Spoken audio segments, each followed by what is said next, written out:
Hello， 大家好，欢迎来到泰国。哎，你咋找到这儿呢？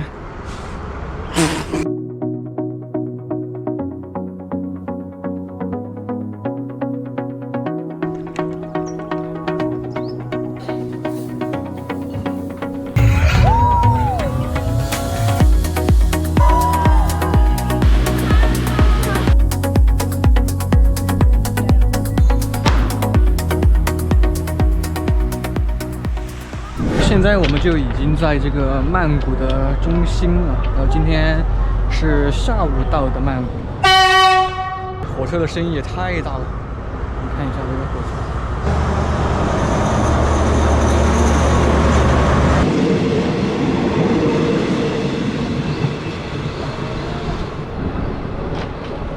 然后这一次呢，我们是在这个又来泰国玩了。这次准备在曼谷待2晚，然后去泰国一个相对小众的地方，就是中国人去的比较少的地方，叫甲米。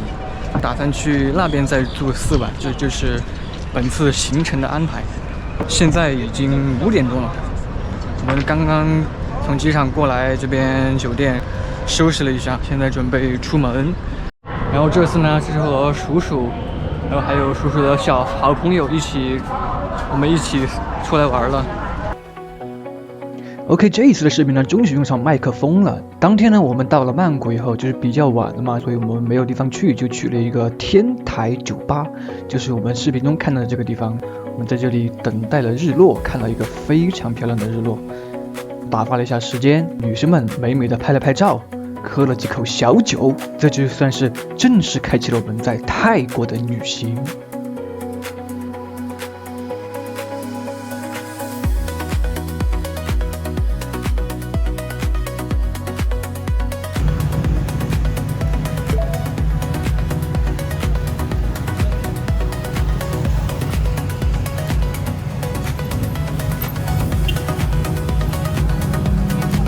离开天台酒吧以后呢，我们去了这个泰国曼谷的唐人街夜市。我们在这个夜市逛了一逛，吃了一吃，然后看了一看这边的小吃，喝了几杯这边的冰沙。这个夜市给我的感觉呢，就是专门卖这些游客的夜市啊，根本不是那种泰国本地人的夜市。相比于那些泰国人本地去的夜市呢，这个夜市的东西会比较贵一些，然后味道可能也就一般般。6块钱买的拖鞋，请看，用支付宝。太神奇了，家人们！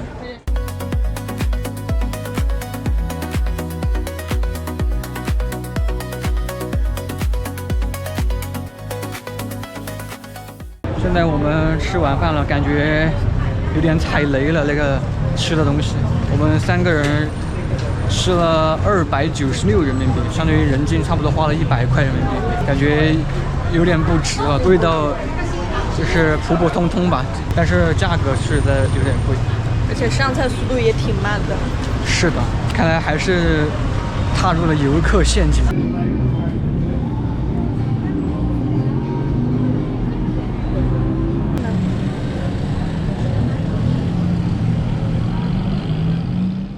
Hello， 第2天早上了，现在我们看一下，这是我们3个人租的一间青旅，租的一间3人房。这是青旅外面的环境。这个青旅在那个一个铁道旁边，白天火车过的时候会很响。然后这边就是一个吊床，这一整张大吊床，然后就吊在这里，吹吹风，然后院子晒晒太阳，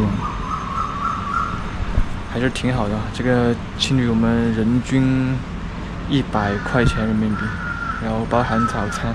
今天我们就继续在这个曼谷到处逛一逛，然后明天我们再飞去甲米。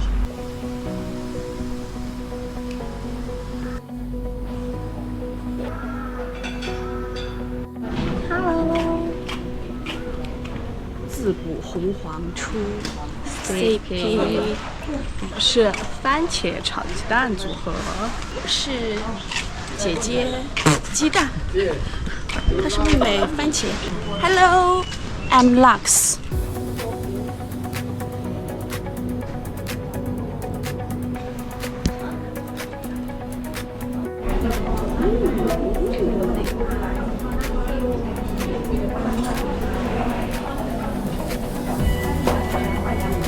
今天中午起床以后呢，我们就直奔了这家在曼谷的船面店啊。来自这边平均4块钱人民币一碗的船面啊。每次来这家店呢，都非常多人啊，每次来都会排队。我感觉呢，也大多是我们中国同胞来吃这家店啊。味道呢，也算还是可以，毕竟我是第2次来这家店了。下面就有请美食测评家鼠鼠为大家提供宝贵的意见。这份是牛肉湿面，多少钱一碗18泰铢？3、4块钱。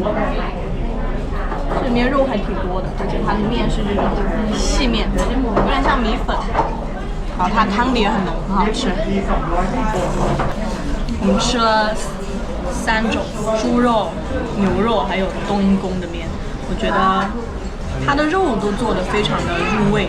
炖得非常软，特别是牛肉一抿就化。然后牛肉和猪肉它的汤底都是很浓的，可以看出来，它里面加了很多香料，有很多香料的味道，跟我们平常吃的牛肉面味道差不多的。但是这个冬阴功它的味道比较清爽，里面还加了一些这个薄荷还有什么草类的东西，不是非常合我的胃口，我还是比较喜欢吃，推荐这个船面。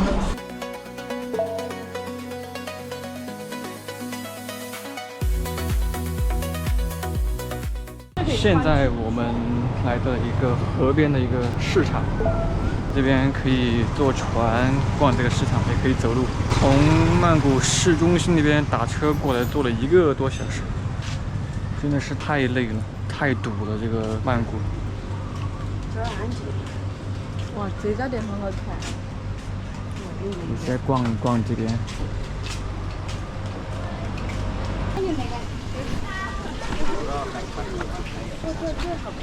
哇，好多鱼，全鲶鱼，这么大，全是鲶鱼。是养的吗？野生的吧？为什么没人吃？鲶鱼。他们喂的什么？好搞笑。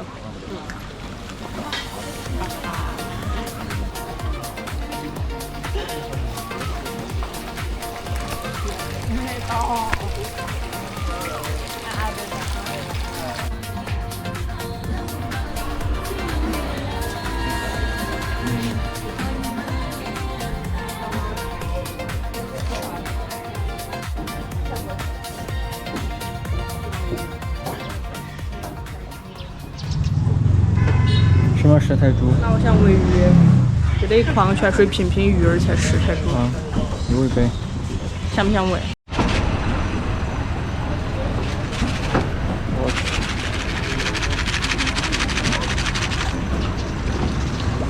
哇，白色的来了。来了2只。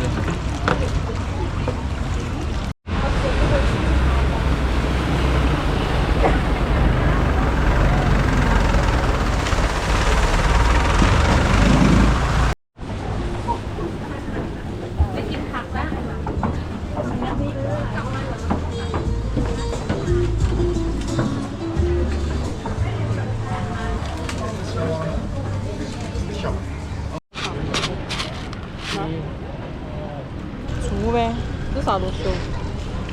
人头。我操，真的很像人头哎！李超群看，好像人头。椰子吧？哦，原来是椰子啊！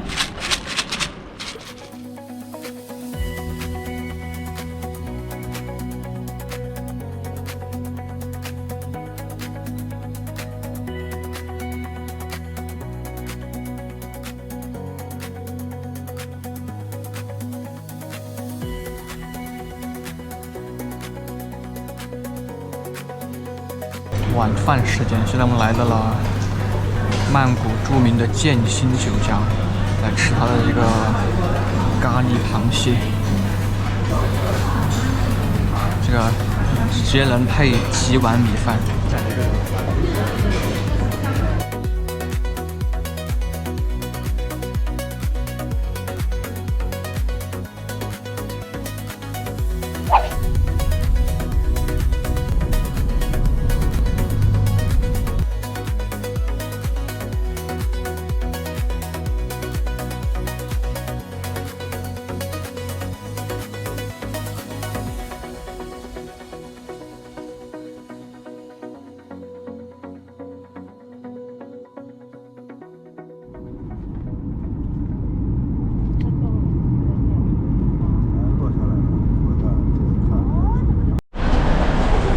OK， 现在我们已经到甲米了，我们现在正在取车，等待我们的车中。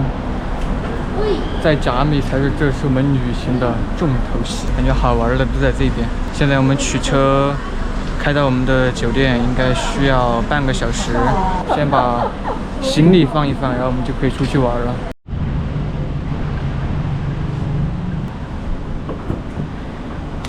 请上车。Go go go！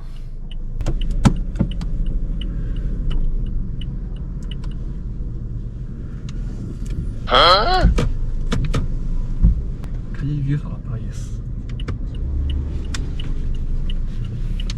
好哈子，我一上来把雨刷打开了。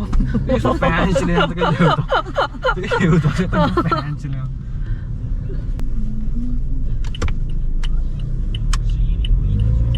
这么轻轻松松吗？开始规划前往卡拉比贝壳度假村的路线。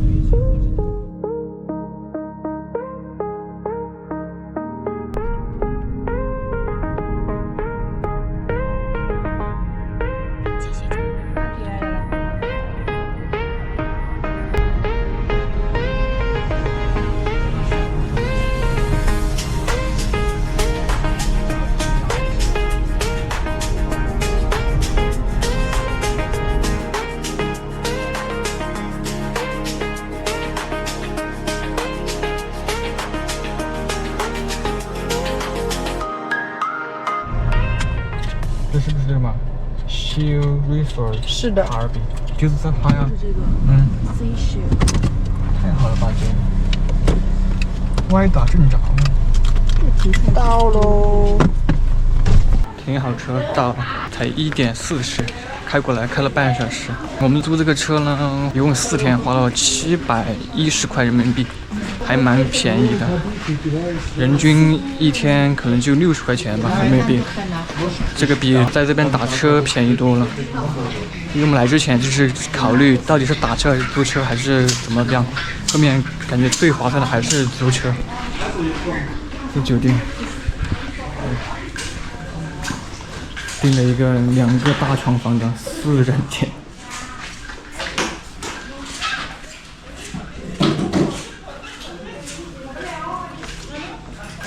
哇，喷香的，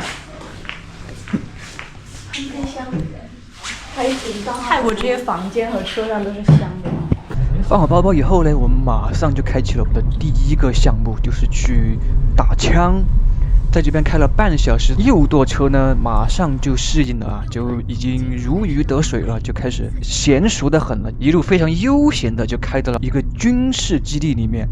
这个军事基地呢，门口都是些军人啊在执勤，你进去的话会给护照，给他登记，然后叫一个领路人来带你去他们的靶场啊。他们泰国的军队是可以经商的啊，所以就非常的商业。现在我们驱车来到一个海军的军事基地里面去打枪，前面有一辆摩托车在带着我们进去。哇，到了，这里面还看得到大海哎。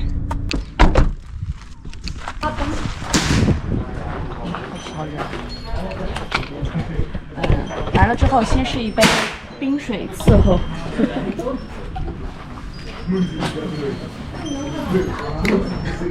Control heart rate. Okay. It is 9 mm. This 9 mm. Okay. This slide. Okay. Slide. Front side. Okay. Rear side. You in. You look at this. At this. Okay. Okay. The finger touch frame. Yeah. Okay. Very good. Nice. You should.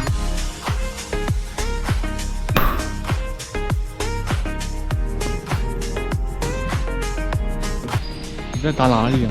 你刚刚没打靶吗？没有啊，你中了吗？好了哟10环啊，啊，你在修我的裤。三个就是。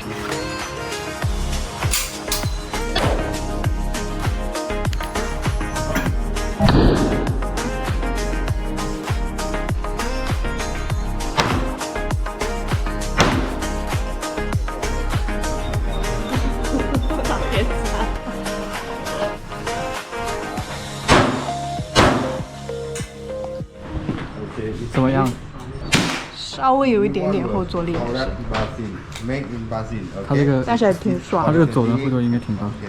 我觉得 You see this? 这个准星还是挺准的， Rear side. 打中了一次最中间。这个地上都是蛋壳。 Okay. First time figure tap this. Okay. 这个根本都带不走啊！这个一上飞机就被抓了。 Four finger under. 好丑。 Okay, very good. Okay, 10. 好冷呀！ Big, you big.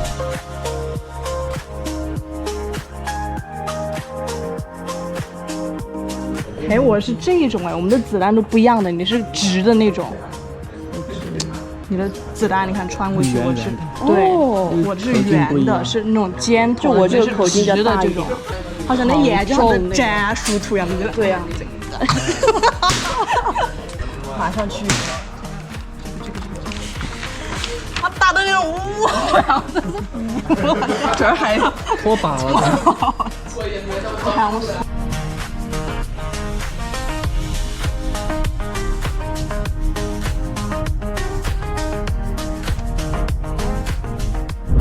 现在我们打完枪去找一个沙滩坐坐。我们2个人，一人一把枪，它是按照枪支和子弹这样价格来算的。一把枪是500泰铢，但是不能共用，只能自己用。所以我们是一人选了一把枪，我是18子弹，他是左轮手枪2轮。我们一共花了1900泰铢，也说200多块钱吧，大概。但我觉得女生还是挺便宜的。还是不建议选左轮，真的很重。对，左轮我也去拿了一下，非常的重。我选的那把小手枪，它的后坐力对我个人来说还算可以接受。他的教练还是比较细心的。打完之后还可以用空手枪出片儿。现在在这个打枪这边的海滩，然后这边这个海滩这个沙子好细好细，又是那种像面粉一样的沙滩。然后我们沿着这个海边，准备去前面找一个餐厅吃个下午饭了。现在都3点钟，刚刚选了个海边餐厅，在这里坐着吃一下。这个叫什么下午饭了？我们取了7000块泰铢，相当于人均500人民币左右。现在花了还剩2000块钱了，这边有点现金危机了，又得要去，可能再去换点钱或者取点钱。这份饭150泰铢，相当于20多块钱人民币。30了，除以5。好吧，这个30多。然后这一杯水20块钱，100泰铢89。哇，这盘好重。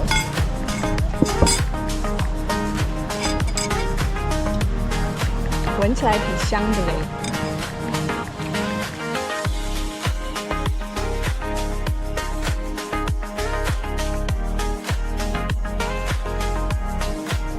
现在从我们酒店里面走到这个海滩边来，现在18点09，正是日落的时间。但是今天天气好像有点阴，没有日落。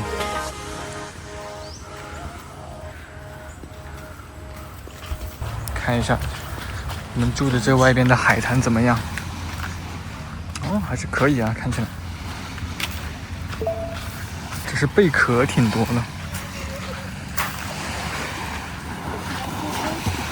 最著名的海滩奥兰海滩在这个山后面。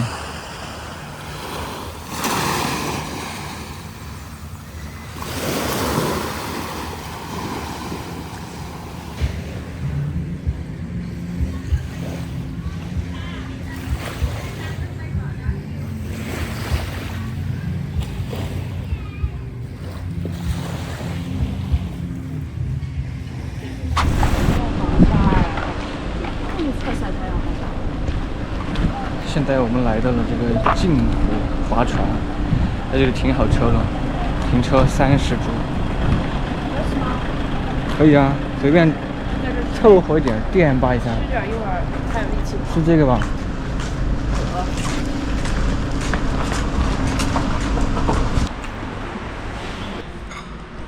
这个咖喱好稀啊，汤咖喱的感觉。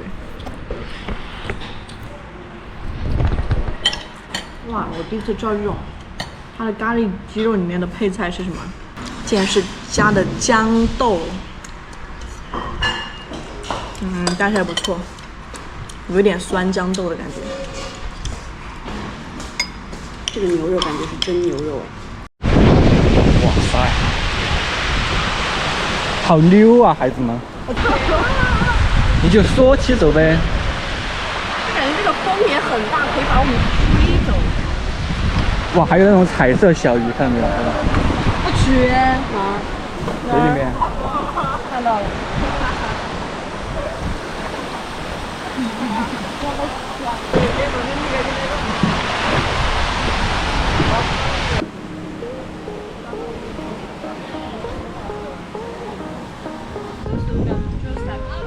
到了这个镜湖湖边以后，我们就在这个岸边随便找了一个皮划艇的船家，价格是250泰铢一条船，一条船可以坐2个人，租船的时间是不限时的，你就可以一直在这里玩。就算你体力不是很好的话，你可以慢慢划，在这里尽情的享受这个水上运动和这个大自然。而且就算是你自己一点都不会划，这边也有船夫可以帮你代划，只是需要给泰铢就可以了。这个水真的是太清澈了，兄弟们！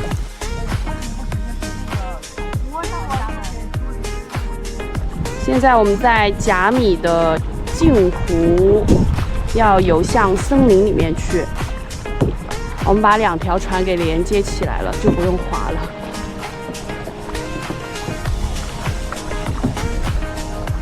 我僵掉了，这个我僵掉了。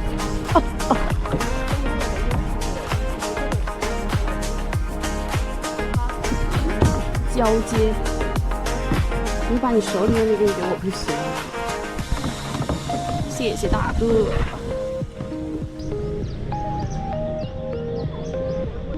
那滑到这个丛林里面来了。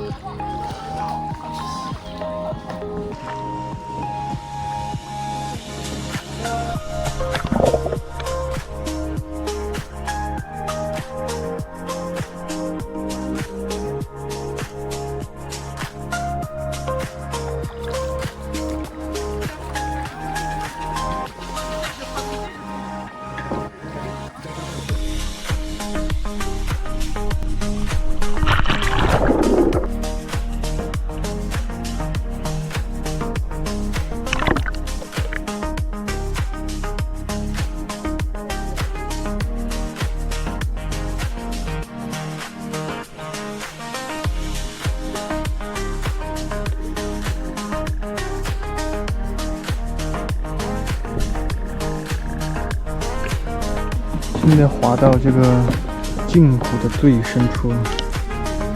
听说这边就是这个镜湖水源的发源地，上面有水在往上冒。加油！加油！加油！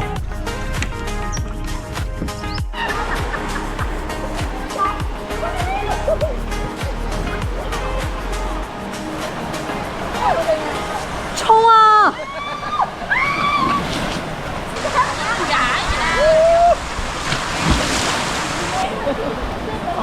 牛批！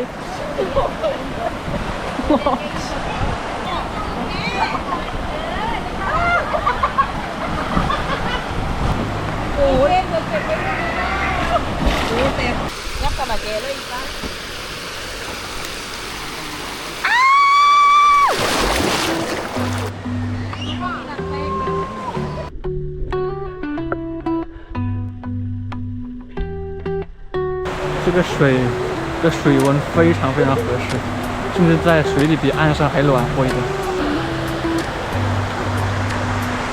走了，准备离开了。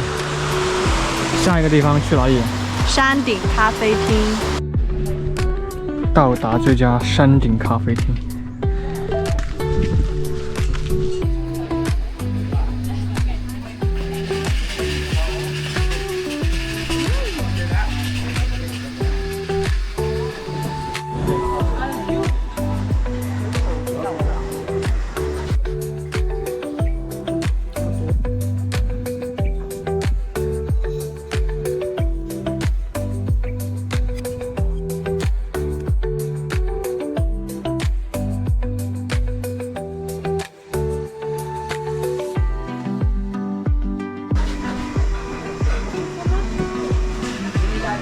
咖啡厅总体来说环境还不错，景观很不错，但是上来的路非常崎岖，还要走好一段路。不过它价格挺便宜的，大概就是80-90泰铢一杯。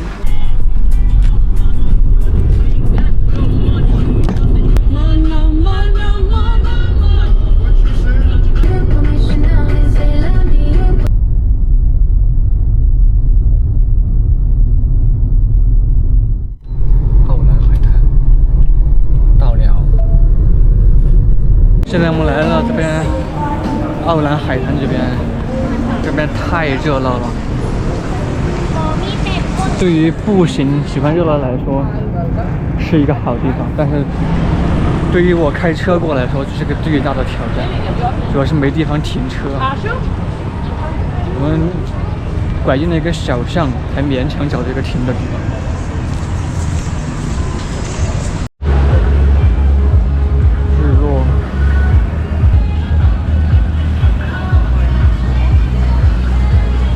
这人多的是有点吓人了。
Hello， 又是新的一天。今天报了一个1日游，我们去红岛玩。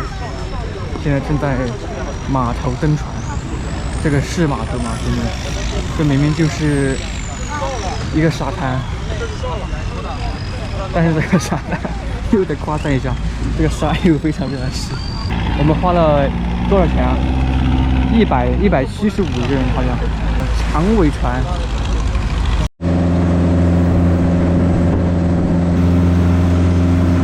大概坐了40分钟的船哈，我们就到了我们这个行程的第一个目的地，就是一个什么地方我也不知道哈，反正所有的船都会来这里转一圈，我真的会谢，这里感觉并不是很好看呀。好在在这里停留了10分钟左右，我们就到了我们的浮潜的地方。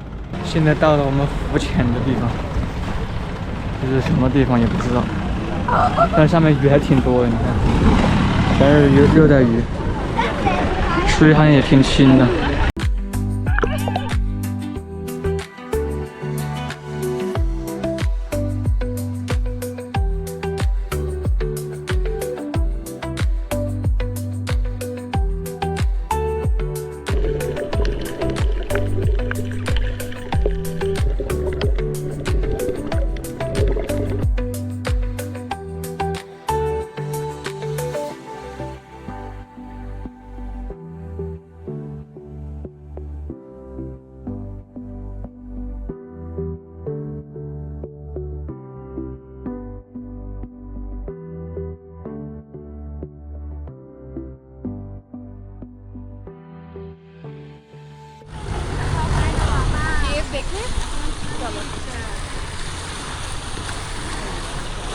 现在我们来到了这个蓝丁岛，这里休息一下，然后准备吃午饭。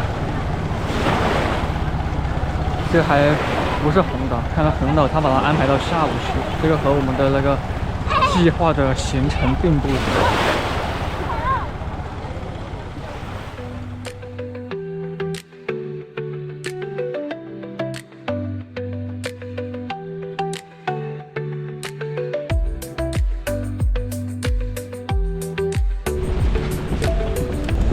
12点多，终于到这个红岛了。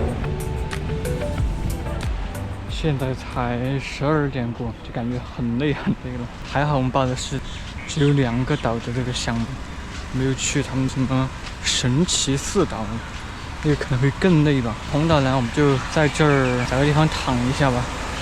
其实也没有给我太多惊艳的感觉，这个岛上。而且它岛上还每个人收300泰铢的上岛费。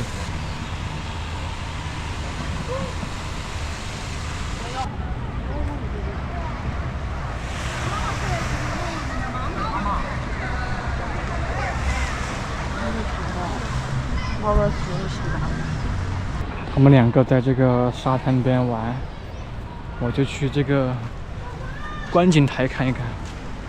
看看上面是什么样的景色。这个楼梯巨陡，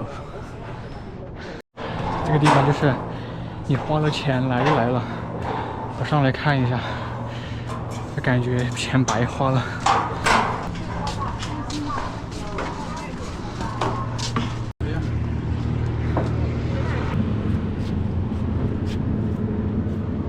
为什么是蓝色的？太阳光射到这个海里面，水能够很好的反射蓝波，所以说这个蓝波再反射回我们人的眼睛，就看到的是蓝色的。所以说这个天越是晴，这个水就越蓝。到达红岛最高点。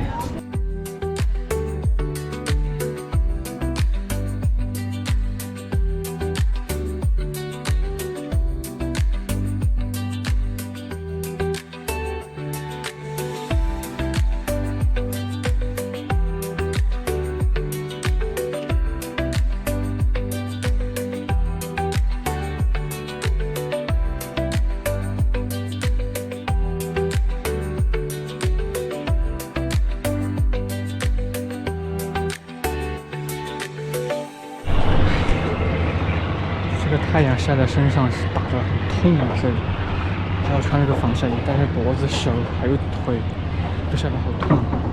我回去再加点防晒霜。撤了。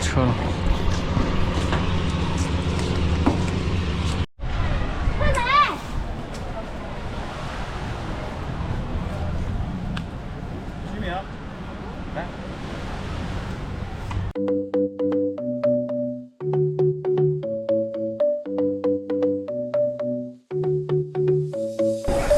在水里凉快。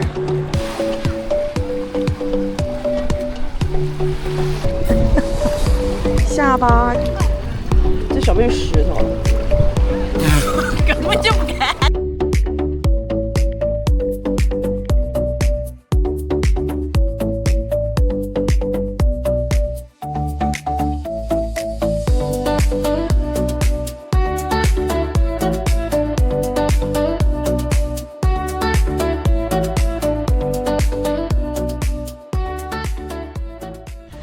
现在已经回到我们酒店了，现在是4点过。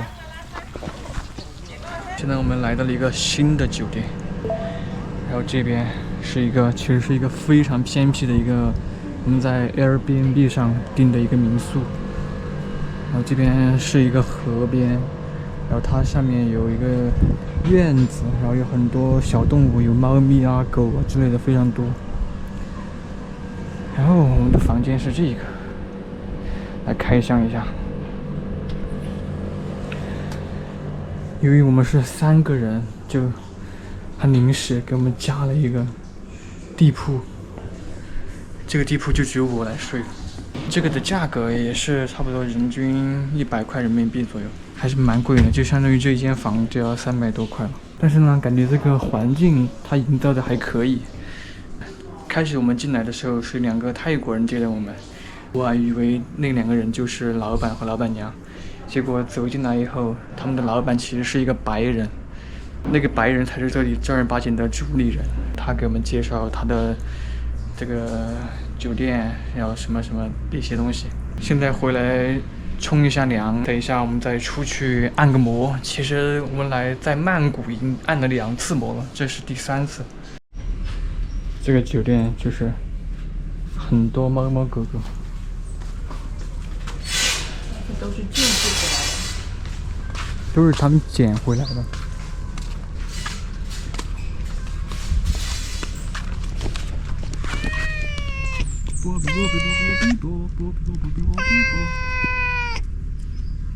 这就是酒店的环境，就还有一个菜园儿，养了很多猫猫狗狗，然后在一个河边。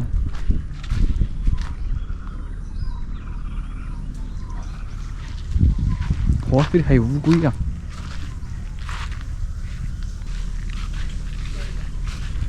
没看到。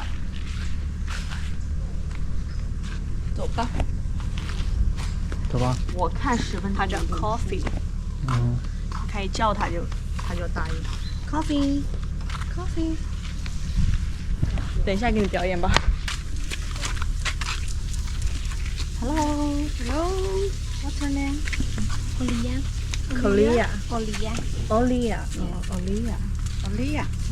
The girl or boy? Boy. Boy. Yes. Olia.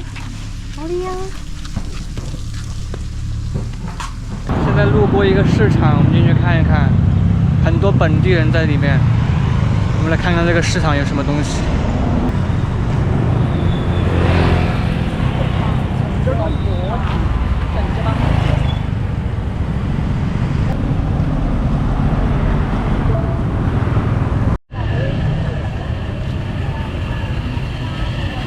哇，好多吃的呀，好安逸哦。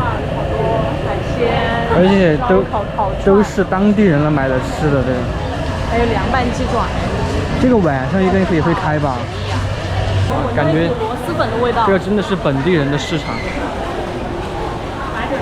这个价格都好便宜，然后什么东西都有。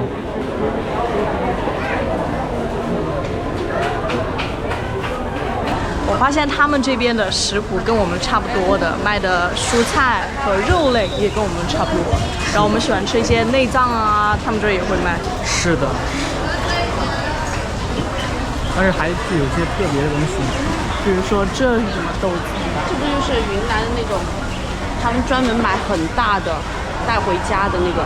哦，是那种吗？豆荚，大豆荚。买点吃的吧。10猪猪大概是2块钱一块，10多块钱12、13块。对，这都很便宜。好好看的耶。OK。一共消费30多人民币的那个冰菠萝，一个鸡爪，小烤串。现在来试一下。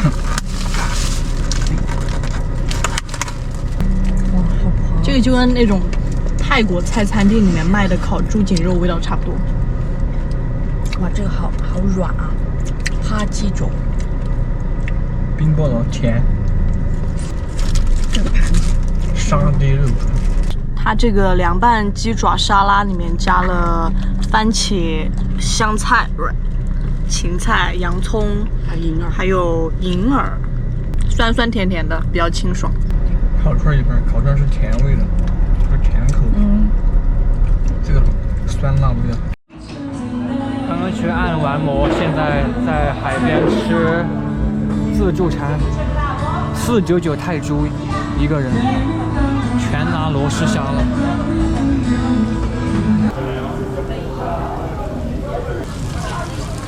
这个开口很久。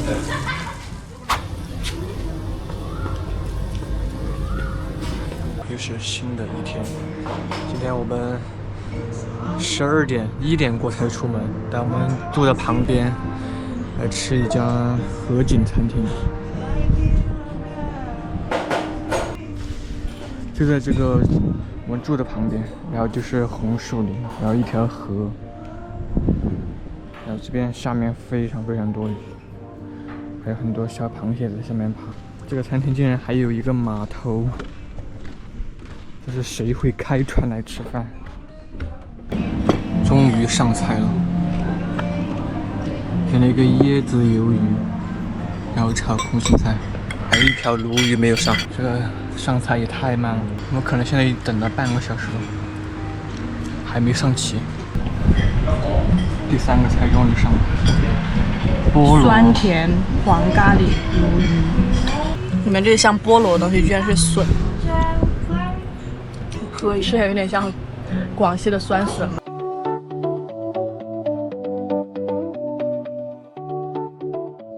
现在终于是吃完饭了，花了2个多小时的一个餐厅，现在已经下午2点过。这个餐厅就在这个河边，然后我们的住的就在那边，就在那棵树后面，然后我们的车就停在这里了。现在我们准备去，可能是本次行程最后一个景点，就是一个山间的温泉。虽然这么热，不知道能不能泡，先去看一下情况再说吧。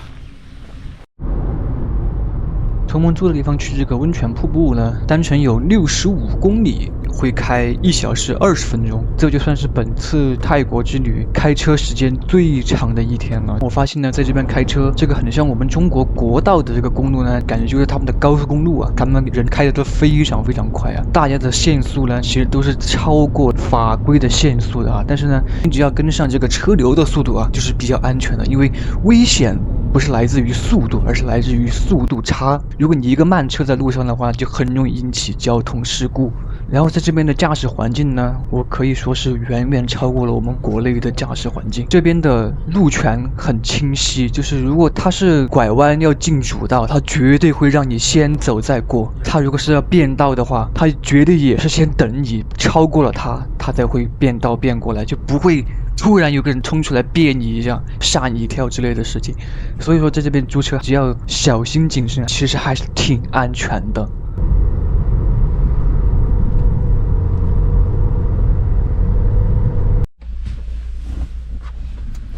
到了，孩子，到了这个温泉地，没想到是这么珍贵的景区。坐上接驳车，这个景区也是有接驳车的，门票200一个人，然后接驳车20块钱，就220铢一个人，兄弟。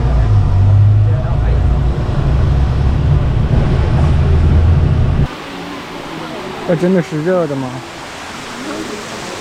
看一下，还有点长。咋样？大哥大？这个腿晒伤了，我去，这个摸的这个热水好烫啊，好痛。我觉得我们应该第一天就先来把这个温泉泡了，再去玩这些。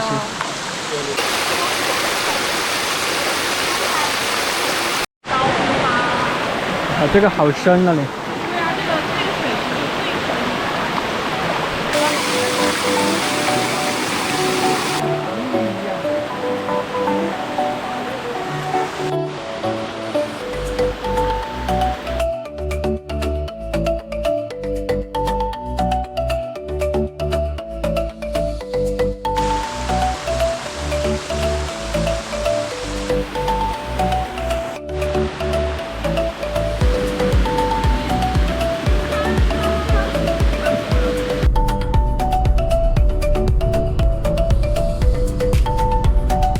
今天是情人节，这个红绿灯是爱心的形状。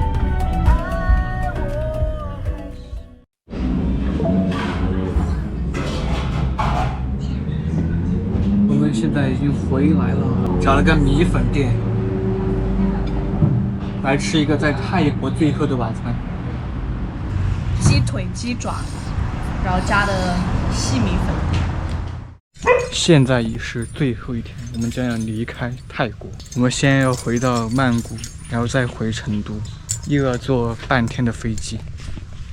我们的旅程就结束了。现在在机场已经把车还了，刚刚去加了个油，750铢加了23升左右。